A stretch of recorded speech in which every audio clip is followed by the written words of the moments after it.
Alright, this was one of the roughest first halves I've ever seen, but a lot of it was from the defensive effort, because without anything easy inside, both teams were being forced to settle from deep, so there was no rhythm established, and it basically turned into a brick fest.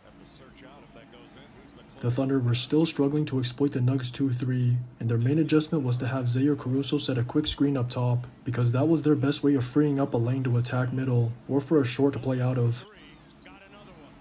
It was even bringing Yoke up into the action at times, because he's always high with his levels, so that was forcing him out of the paint, and that allowed him to beat him around the corner off screens.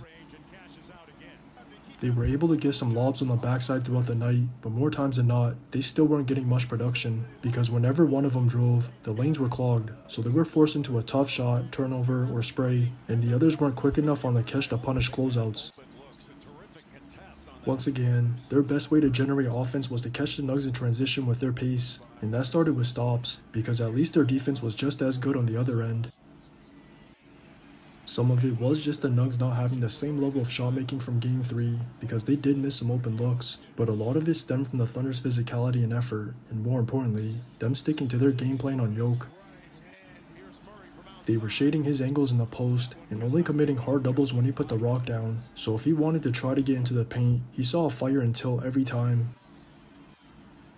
That was forcing him to make a decision on whether to take a tough shot over multiple bodies, kick out to the open man, or pull over top in the mid-range or from deep, and no matter what option he chose, there was just no production, because he and the others couldn't make anything.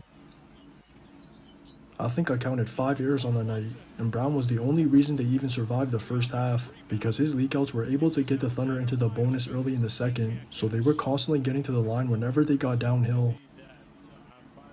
But he was just as crucial in the third, because him and the others finally made their open looks, and I thought the big difference was just them going back to a variety of screening actions to free players up. If anything, they should have did that from the start instead of just relying on their two-man game or inverteds for Yoke, because it proved to work in Game 3, and it was no coincidence that got him into a slight rhythm throughout the quarter. They were able to take control of the game by the end of it, and even created some momentum to carry over into the fourth. But it wasn't just their others that showed up, because the Thunders did the same. If it weren't for Queso and Wiggs making timely shots, they would have easily lost the game, because they were basically dead in water, and the two were responsible for them surviving the third, and eventually taking back control in the fourth.